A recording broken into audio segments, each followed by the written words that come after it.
पलामू एक पौराणिक जिला, एक परंपरागत जिला और परंपरा की बात हो तो राजनीति को कैसे अछूता रखा जा सकता है। और राजनीति को अगर छूना है तो वर्तमान के जो हालात हैं उन्हें पहले टटोलना होगा। बाकी तो इतिहास की कहानियां हम आपको सुनाते रहेंगे। हम आज मौजूद हैं भारतीय जनता पार्टी पलामू के जिला कार्यालय में, जहां हमारी मुलाकात हुई है जिला अध्यक्ष विजयानंद पाठक से। हम बातें करेंगे, लेकिन उससे पहले अगर पलामू में विचारधारा की बात करें तो सबसे अधिक पौराणिक, अगर पुरानी बातें करें तो कांग्रेस का अपना गढ़ रहा है, लेकिन आज विरासत भारतीय जनता पार्टी के हाथों में है। बीजेपी का जो बड़ा चेहरा बन चुके प्रधानमंत्री नरेंद्र मोदी हैं, उनकी विचारों से, उनकी कार्यतालिका से इतना ज्यादा असर है पलामू पर, या कह सकते हैं कि पलामू के दिलों में अगर पुराने लोगों से बात करें तो आपको स्वतः नजर आ जाएगा कि पलामू में भाजपा के विचारधारा के लोग बहुत हैं, भले ही सत्ता पाने में देर हो गई। आज भारतीय जनता पार्टी और पलामू, इन दोनों को जोड़ करके देखें, कौन सी विचारधारा आपको नजर आती है और इस विचारधारा के पीछे की हकीकत क्या है? भारतीय जनता पार्टी हमेशा राष्ट्र के हित की चिंता करती है और भारतीय जनता पार्टी अपने संस्कारों को और अपने सामाजिक मूल्यों को और अपनी परंपराओं को और अपनी संस्कृति को बचा करके और इसको विकसित करके चलना चाहती है। और इसके मन में एक ही भावना है कि हमारी जब संस्कृति बचेगी, हमारे जब संस्कार बचेंगे, तो भारत जो पहले विश्व गुरु बना, भारत को सोने की चिड़िया लोग कहते थे, उस रूप में पुनः हम देख पाएंगे, पुनः भारत को स्थापित कर पाएंगे। लेकिन कहीं ना कहीं भारतीय जनता पार्टी से लोग उतने खुश नजर नहीं आते। ये कहना तब जायज होगा जब लगातार, चाहे संसदीय क्षेत्र की बात हो या विधानसभा क्षेत्र की बात हो, मेदिनीनगर नगर निगम की बात हो, कहते हैं कि ज्यादातर तो आप ही का कब्जा है, लेकिन जो चाहिए जनता को, जनमानस को, वो दिखाई नहीं पड़ता है। इसे थोड़ी सी असंतुष्टि होती है। इसे किस रूप में आप लेते हैं? सत्ता का विरोध या फिर आपकी कहीं ना कहीं चूक? हमारी कोई इसमें चूक नहीं है। हर एक व्यक्ति, कोई भी कवि जब अपनी कविता लिखता है तो अपने मर्म के आधार पर लिखता है, लेकिन जो आकलन करने वाले लोग हैं, उनकी क्या सोच है, उनका स्तर क्या है, जो उस स्तर के लोग हैं वो अपने आधार पर सोचते हैं। जैसे एक उदाहरण के तौर पर मैं कहना चाहता हूँ कि एक पंडित जी जब यात्रा करते जा रहे थे तो उन्होंने एक चिड़िया को बोलते हुए सुना। तो चिड़िया बोल रही थी कि राम सिया दशरथ। चिड़िया तो अपनी भाषा में बोल रही थी, लेकिन पंडित जी ने उसका आकलन किया कि राम सिया दशरथ बोलती है चिड़िया। दूसरा, एक साहू जी उधर से गुजर रहे थे, तो पंडित जी ने कहा कि देखो भाई, हम तो मनुष्य जन्म लेकर के भी भगवान का नाम स्मरण नहीं कर पाते, चिड़िया बोलती है राम सिया दशरथ। पंडित जी ने कहा, और बनिया थोड़ा देरी के बाद बहस सुनने लगा।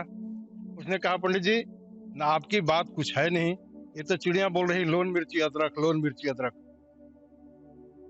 अब एक पहलवान उधर से आ रहा था, दोनों के बीच विवाद में। पहलवान को देख करके दोनों सोचे कि मैंने कभी इसको आशीर्वाद दिया होगा विजयी भवा, और साहू जी सोच रहे थे कि मैंने कभी उधार दे दिया होगा किशमिश काजू वगैरह, इसके चलते मेरा पक्ष लेगा। दोनों आपस में ही बात करते हैं। जैसे पहलवान आया तो उसने कहा कि पंडित जी ने कहा कि देखो भाई, चिड़िया बोल रही राम सिया दशरथ, और साहू जी कह रहे हैं कि लोन मिर्ची अदरक। तो 2-3 मिनट तक वो भी सोचता रहा। जब चिड़िया बोली तो उसने बोला कि पंडित जी, ना आपकी बात सही है ना साहू जी की बात सही है, ये चिड़िया बोल रही है दंड बैठक कसरत, दंड बैठक कसरत। मैं कहना चाहता हूँ कि गोस्वामी तुलसीदास ने लिखा है कि जाकी रही भावना जैसी, प्रभु मूर्त देखाती हूँ तैसी, जो नृप रही असुर सल भेका, और सो प्रभु कर्पूर काल सम देखा। जो लोग विरोधी मानसिकता के लोग हैं, वो हर चीज को विरोध की नजर से देखते हैं, और मैं यही कहना चाहता हूँ कि जिसका नजरिया ही खराब हो, उसका नजारे क्या है।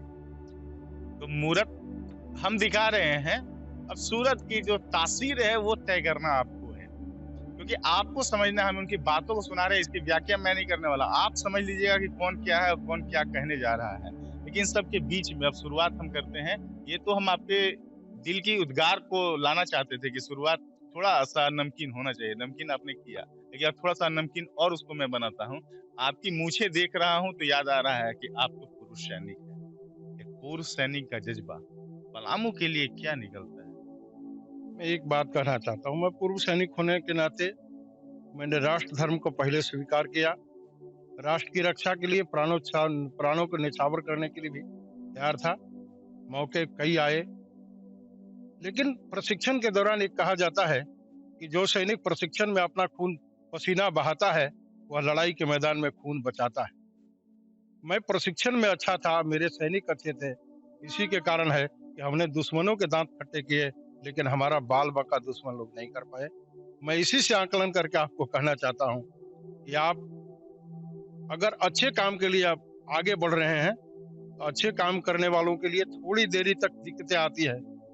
लेकिन मैं एक बात कहना चाहता हूँ कि बाधाएं कब रोक सकी है आगे बढ़ने वालों को, और विपदाएं कब मार सकी है मरकर जीने वालों को। मैं तो स्पष्ट रूप से कहना चाहता हूँ कि जो देखिए, कहीं न कहीं एक सैनिक का जज़्बा पलामू के युवाओं में दिखता है, क्योंकि पलामू शहादत की भी धरती है, बलिदान की भी धरती है, संघर्ष की भी धरती है। कहाँ पाते हैं कि पलामू में अब भी बहुत कुछ बदलने की दरकार है? देखिए, ये सतत प्रक्रिया है। हम अपने पूर्वजों का स्मरण करके ही कोई कार्यक्रम प्रारंभ करते हैं। तो हम समझते हैं कि जो परंपराएं हमारी थी, पूर्वजों ने रखा था, उन परंपराओं को अगर हम पुनर्जीवित करके रखते हैं, तो स्वाभाविक रूप से है कि उनकी वीर गाथाओं के बारे में जानते हैं, उनके अच्छे कार्यों के बारे में जानते हैं, तो उत्साह बढ़ जाता है। और उत्साह जब बढ़ जाता है व्यक्ति का, तो कोई काम करने के लिए वो पीछे नहीं हटता। और मैं यही कहना चाहता हूँ कि पलामू के धरती ने कई वीर जन्म दिए, पुराने कालों में भी और वर्तमान समय में भी। मैं पलामू में पुनः स्थापित ये करना चाहता हूँ कि जिस प्रकार से हम राजा मेदिनी राय के टाइम पर कहा जाता है कि धन धन राजा मैदनिया, कि घर घर बाजे महनिया। मैं यहाँ पर यही चीज चाहता हूँ कि हर घर में गोपालन हो, हर घर में खेती का काम जो भी हो, वो खाद के जरिए नहीं, बल्कि ये गोबर के खाद के द्वारा हो। कृत्रिम खाद की आवश्यकता नहीं है, जो प्रकृति ने बनाए उनके आधार पर चले। तो मैं पुनः स्थापित करना चाहता हूँ कि राजा मेदिनी राय के कार्यकाल में हर के घर में गाय रहती थी, और मैं पुनः उसको स्थापित करके देखना चाहता हूँ। मैं देखिए, पलामू आपके आपके जनप्रतिनिधि तो खुद में राजा हैं। वो होते हैं तो कार्यक्रम की दिशा दशा तय हो जाती है। कैसे कर पाएँगे भारतीय जनता पार्टी के बैनर तले? तब जब कहा जाता है कि आपके दिल में भी है कि हाँ, हमें महापुरुषों को सम्मान देना है, महापुरुषों को अलग पहचान देना है, उनको अस्तित्व को बचाए रखना है। चौक-चौराहों को सजाने-सँवारने, मूर्ति की सजाने-सँवारने की बात होती है, लेकिन डॉक्टर राजेंद्र प्रसाद की जयंती पर प्रतिमा पर माल्यार्पण नहीं होता है। उनके बिगड़े हुए जो मूर्ति है, उन्हें सुधारा नहीं जाता है। चौक-चौराहे वही हैं, उसी स्थिति में हैं। तोड़ तो दिए जाते हैं, लेकिन उसे जोड़ा-सँवारा नहीं जाता है। ऐसे बहुत सारी प्रतिमाएं हैं जो अभी लगने वाले भी हैं। जैसे भारत माता चौक पर, जिसको साहित्य समाज चौक के नाम पर जानते हैं, अभी भारत माता की प्रतिमा वहां पर बन करके रखी हुई है। वो उसके थोड़े ही दिन में वहां पर वो हो जाएगा। और जो प्रतिमाएं हम लगा रहे हैं या पूर्व से लगी हुई हैं, उनका संरक्षण करना, संवर्धन करना, उसकी स्वच्छता का ख्याल रखना, वो हम सब नागरिकों की भी जिम्मेवारी है। एक व्यक्तिगत दायित्व तो हमारा ही नहीं, पूरे पलामू में जहाँ पर प्रतिमा लगे हैं, जिसके भी हाथ जाए, उन प्रतिमाओं को साफ करें, और उनके जन्म दिवस पर और उनके लेकिन पुण्यतिथि पर। इसके लिए तो एक उसे जन आंदोलन बनाना पड़ेगा ना। ये जन आंदोलन बनाता हुआ या इस तरह के संदेश छोड़ता हुआ भारतीय जनता पार्टी तो नहीं दिखाती है। भारत माता जय, वंदे मातरम, ये तो आपके नारे हैं ही मजबूत। ये तो आपके वैसे नारे हैं जो कि उन भावनाओं को अपने काबू में बनाए हुए हैं। उसको तो आप तुरंत सजा दीजिएगा, क्योंकि भारत माता की जय बुलवाना है, लाज़मी है, होना भी चाहिए। उसका हम समर्थन भी करते हैं। लेकिन कहीं न कहीं उसके अलावे भी तो बाकी चीज़ों को जितना वादा किया जाता है, उतना तो करते हुए मैं दिखाई नहीं आपको पड़ता। एक बात बताना चाहता हूँ। हमने बाबा साहब भीमराव अम्बेडकर की जयंती को समरसता दिवस के रूप में मनाने का कार्य प्रारंभ किया है। क्या यह आपको नहीं लगता है कि हम सभी महापुरुषों को देते हैं, तवज्जो देते हैं, उनके प्रति सम्मान का भाव रखते हैं? जनजातीय गौरव दिवस को, भगवान बिरसा मुंडा जी की जयंती जब हुई, तो जनजातीय गौरव दिवस के रूप में हम उसको मनाते हैं। अगर जनजातीय गौरव दिवस के रूप में हम उसको मनाते हैं, तो क्या सीधो कान्हो की प्रतिमा हमारे यहाँ लगी है, नीलांबर पीताम्बर जी की प्रतिमा लगी है, क्या हम उस पर माल्यार्पण नहीं करते? क्या हम उनके जन्म दिवस पर या उनके निर्वाण दिवस पर हम उनके पास नहीं जाते? ऐसी कोई बात नहीं है लकी बाबू। बस केवल इतना ही ध्यान रखना है कि ये सतत चलने वाली प्रक्रिया है। कभी मैं भी सुसुप्ता अवस्था में हो सकता हूँ, विस्मृत हो सकता हूँ। तो समाज के हर एक वर्ग की जिम्मेवारी बनती है कि सुसुप्ता अवस्था में कोई जा रहा हो तो उसके जगाने की जिम्मेवारी है, क्योंकि साथ चलने वाला अगर सोया हुआ होगा तो हम यात्रा पूरी नहीं कर सकते। और इसी जगाने के लिए तो हम सलाह के रूप में सवाल पूछते हैं। चलते चलते बातें होती रहे, लेकिन इन बातों में एक खास बात जो हम कहना चाहते हैं, हम उन चीजों को टटोलना चाहते हैं कि भारतीय जनता पार्टी इस विचारधारा का, इसमें युवाओं को लेकर के कई सारी बातें होती हैं, लेकिन एक जिला अध्यक्ष के नाते हम आपसे, अगर चूंकि आप पुरुष सैनिक हैं, झूठ बोलते नहीं है, जहां तक हम जानते हैं आपको, सच्ची बातें करते हैं, तो खुल्लम खुल्ला बातें हों कि राजनीति पलामू की आज कितनी सशक्त है, और क्या लगता है कि कैसे लोगों को और आने की दरकार है? लगता है कि एक मजबूत राजनीति है, जिस राजनीति के बलबूते किसी इलाके को समृद्ध बनाया जा सकता है, और आज वर्तमान हालात में जो राजनीति हो रही है, उससे पलामू समृद्ध हो पाएगा हमारा? मैं केवल राजनीति पर चर्चा केवल नहीं करके, बल्कि सहयोगी जन की रचना से सहयोगी होगा यह समाज। अगर सहयोगी सभी लोग रहेंगे, सहयोग की भावना रखेंगे, तो स्वाभाविक रूप से है कि ये भारत समृद्ध होगा, अपना राज्य समृद्ध होगा और अपना क्षेत्र भी समृद्ध होगा। ये कल्पना केवल एक करके चलना चाहिए और उसके कार्यान्वयन की दिशा में भी काम करना चाहिए कि कौन सा ऐसा काम है जिसको करना अनिवार्य है, और इसके अनिवार्य करके ही सब लोगों को इस कार्यक्रम में किया जाए, सम्मिलित किया जाए, ताकि ये कार्यक्रम की जो रूपरेखा बनी वो कार्यान्वयन हो जाए और जन जन तक पहुंच जाए। और जन जन तक जब कोई आंदोलन पहुंच जाता है तो स्वाभाविक रूप से उसकी सफलता निश्चित हो जाती है और सफल हो जाता हुआ। देखिए विजयानंद जी, आज के दौर में ये चर्चा आम है कि राजनीति में वैसे लोगों का अभाव है जो जनता की सेवा करने का दिल में जज्बा रखते हैं। राजनीति एक पेशा बन गई। मैं ऐसा नहीं कर सकता हूं, क्योंकि मैं पूर्व सैनिक होकर के राजनीति कर रहा हूं। मैं तो ये अपनी कविता में भी लिखा है कि राजनीति में राष्ट्रभक्तों को स्थापित करना है, अब इसी उद्देश्य की पूर्ति हेतु राजनीति करना है। राजनीति में अगर राष्ट्रभक्ति की भावना से लोग लेकर के आएंगे तो स्वाभाविक रूप से जिस उद्देश्य की पूर्ति के लिए, भारत माता को विश्व गुरु बनाने के लिए, भारत माता को परम वैभव की ओर पहुंचाने की कल्पना हम मन में करके चलते हैं, यह राष्ट्रभक्त ही कर सकते हैं, इसमें कोई दोहरा नहीं है। लेकिन हाँ, हर जमाने में कुछ दुष्ट होते हैं और कुछ अच्छे लोग भी होते हैं। जहाँ राम का राज्य था वह रावण भी था, जहाँ कृष्ण का राज हुआ वहाँ कंस भी था। ऐसा नहीं है कि ये नहीं है, लेकिन फिर भी रावण जीता नहीं, राम जीत करके आए थे। कंस जीता नहीं, कृष्ण जीत करके आए थे। और हस्र आप देखिए कि 2014 के चुनाव से पहले जो सरकार थी, अहंकारी सरकार, उसको भी पराजित जनता ने किया। मैं आपको विश्वास दिलाना चाहता हूँ कि वो समय आने वाला है कि जब हम 24 के चुनाव जीतेंगे तो भारत के लिए एक स्वर्णिम युग का पुनर्स्थापना होगी, और जो भारत जिस मुकाम तक पहुंचना चाहिए, जहां तक पहुंचना चाहिए वहां तक हम पहुंचेंगे। भारत के एक एक जनता को भारत की उन्नति पर, भारत की प्रगति पर और भारत के महानता पर। ये तो सत्ता में रहेंगे तब न करेंगे, विपक्ष में रह करके कोई भूमिका नहीं है। अगर हम आप सरकार में, यहाँ अगर राज्य की बात करें, यहाँ विपक्ष है, लेकिन ऐसे कई मुद्दे हैं, बड़े मुद्दे, जो मुद्दे जनता से सरोकार रखने वाले हैं, उन्हें आप बड़ा नहीं बना पा रहे हैं, उस पर आप सत्ता को घेर नहीं पा रहे हैं। आप लोग बोलते ही नहीं है। आप कहते हैं कि हमारा विपक्ष जिंदा ही नहीं है, लेकिन जहाँ विपक्ष की भूमिका आपकी होती है वहां भी मजबूती दिखानी पड़ती है। अभी मैं बात कर रहा हूँ मंडल स्तर से लेकर के, प्रखंड स्तर से लेकर के जिला स्तर तक हम लोगों ने आंदोलन किए। उसमें यहाँ की स्थानीय समस्या भी थी, कुछ राज्य की समस्याएं थी। ये तो सतत, जैसे आप प्रक्रिया की बात कर रहे हैं, वो सतत प्रक्रिया है। वो तो आपका आप जनता से जुड़ने का, बूथ मैनेजमेंट को मजबूत करने का ये तो तैयारी है, हम ये समझते हैं। लेकिन अगर कहीं गोली चलती है या किसी की मौत होती है, आप इस पर प्रशासनिक कार्रवाई करने के लिए आप सामने नहीं दिखाई पड़ते हैं, आप आवेदन करते देते नहीं दिखाई पड़ते हैं, क्योंकि लोग जो बातें करते हैं वही बातें हम आपसे पूछ रहे हैं। ऐसा नहीं है कि कोई भी, अभी जैसे मुरु मातू का मामला आया, हमारी पार्टी ने, हमने खुद जाकर के संज्ञान लिया इस जो पर। हम सांप्रदायिक मामला था तो आप वहाँ पे एक्टिव नजर आए, लेकिन पोखराहा में अभी दुर्घटना घटी, पुलिसिया वैन से, तो उस पे आप चुप्पी साधे रहे।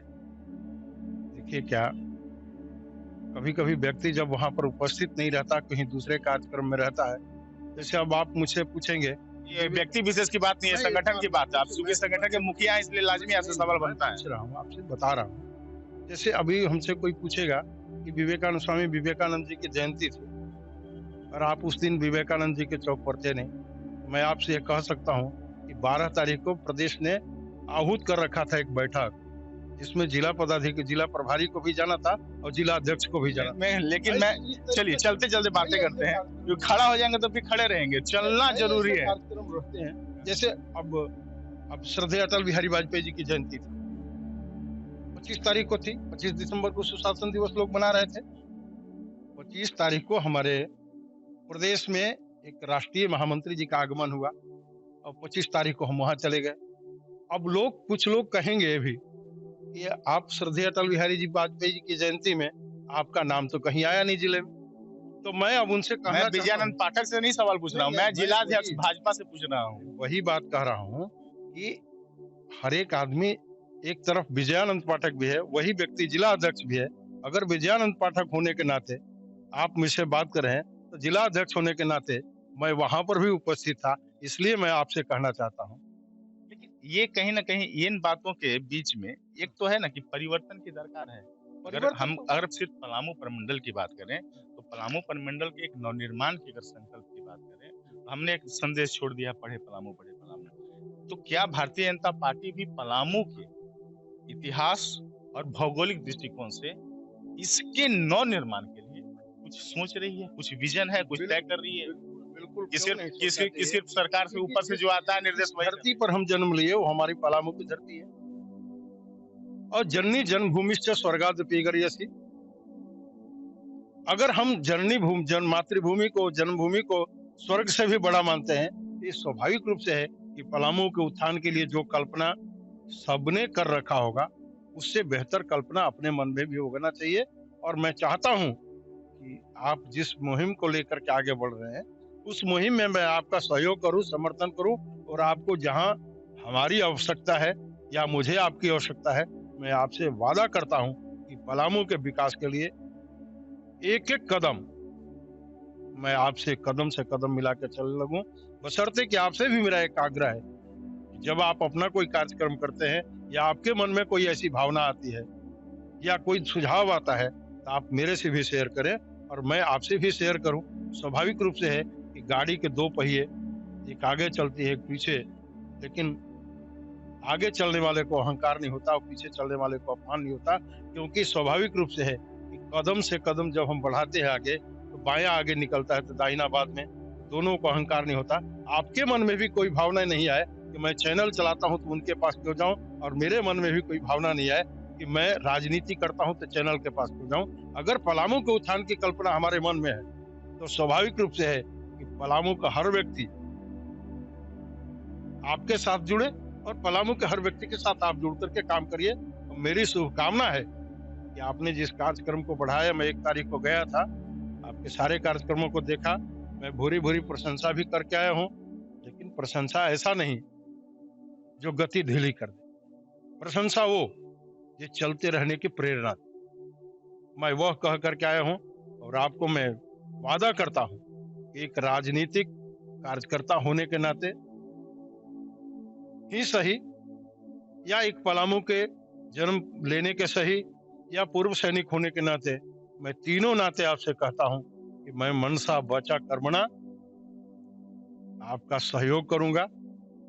आपकी जो अपेक्षाएं होंगी, स्वाभाविक रूप से है कि कभी कभी हमारी आकांक्षा जो होती है ज्यादा होती है, उन आकांक्षाओं को हमें विश्वास है कि पूरा होगा, क्योंकि आपका जो जज्बा है वो एक सैनिक का है, उसे सलाम है हमारा। लेकिन कहीं न कहीं यहाँ से खड़ा होकर के जिस भारतीय जनता पार्टी के कार्यालय को आप एक बार गौर से देखेंगे, ये बड़ा-सा बिल्डिंग, इतना बड़ा भवन, क्या मकसद, उद्देश्य उतना बड़ा पूरा हो पा रहा है, पलामू में दिख रहा मैं है। एक बात आपसे कहना चाहता हूँ लक्की बाबू, मैं कविता भी लिखता हूँ। ठीक है? मैंने आह्वान किया था लोगों से कि भारत माता बुला रही है, बच्चों तुम जग जाओ और समरस समाज की रचना करके सेवा कार्य में लग जाओ।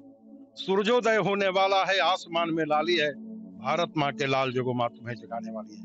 मैं इस प्रकार की कविता लिख करके मैंने एक और कहा कि मैं मुझे केवल यहाँ पर अगड़ा पिछड़ा और फॉरवर्ड जाति का नाम नहीं लेकर के ये नहीं करना है। नहीं कहे कोई अगड़ा पिछड़ा, नहीं दलित आदिवासी, गर्व से कहो कि हम हिंदू हैं, हम सब हैं भारतवासी। देखिए, आपने जब बात कर दिया तो हमें सवाल मेरे मन में आ गया। पलामू की राजनीति की विडंबना ये भी है कि जब हम वोट के लिए जाते हैं तो लोग जातियों में बँट जाते हैं। कितना दुखदाई है ये। मैं तो इसी पर कहना चाहता हूँ कि हम जात पात में बटे रहेंगे तो हम हिंदुस्तान की कल्पना भारत को विश्व गुरु बनाने की नहीं कर सकते। मैं ये भी मोदी जी के सामने रखा था मैंने, जो हम सब पर सबका साथ, सबका विकास, सबका विश्वास, सब हम सब करके चलते हैं, ये हमारे मन की भावना है। लेकिन हम पर कितना लोग विश्वास करते हैं? जब पुलवामा अटैक हुआ, उस समय लोग बोलना शुरू कर गए थे जो मोदी जी 56 इंची की सीना की बात करके आए थे, आज 56 इंची की सीना कहाँ है? तब मैंने मोदी जी को लिखा था कि राष्ट्रभक्तों की निष्ठा से ही कमल खिलेगा भारत में। क्या बात। राष्ट्रभक्तों की निष्ठा से ही कमल खिलेगा भारत में और देशभक्त जन कार्य करेंगे नव भारत के स्वागत में। देशद्रोही जो जोर जोर से शोर मचाया करते हैं, सच्चे सेवक चौकीदार को चोर बताया करते हैं, उन नेता और दल को भी औकात बता दो मोदी जी, देशद्रोही गद्दारों को सही जगह दिखा दो। चलिए, ये तो बातें हैं और इन बातों में आज खत्म नहीं होने वाला है। विजयानंद पाठक जी से, जो भारतीय जनता पार्टी जिला अध्यक्ष है, और सबसे खास बात हमें इसलिए पसंद है क्योंकि ये पूर्व सैनिक है।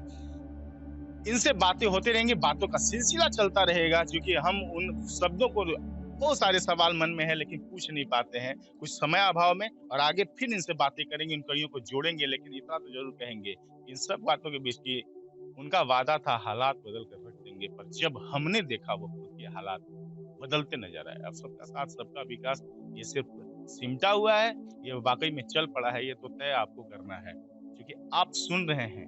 लेकिन इनकी बातों से इतना तो तय है कि पलामू के निर्माण के लिए भले ही जज्बा कितना भी हो, लेकिन पलामू पत्रिका छोड़ेगी नहीं, उन जज्बों को बार बार कुरेदने का काम करेगी, ताकि उसे सफलीभूत किया जा सके, उसे धरातल पर उतारा जा सके। पलामू पत्रिका, क्योंकि आवाम की आवाज। सहयोगी राजू सोनी के साथ एपी लकी का नमस्कार।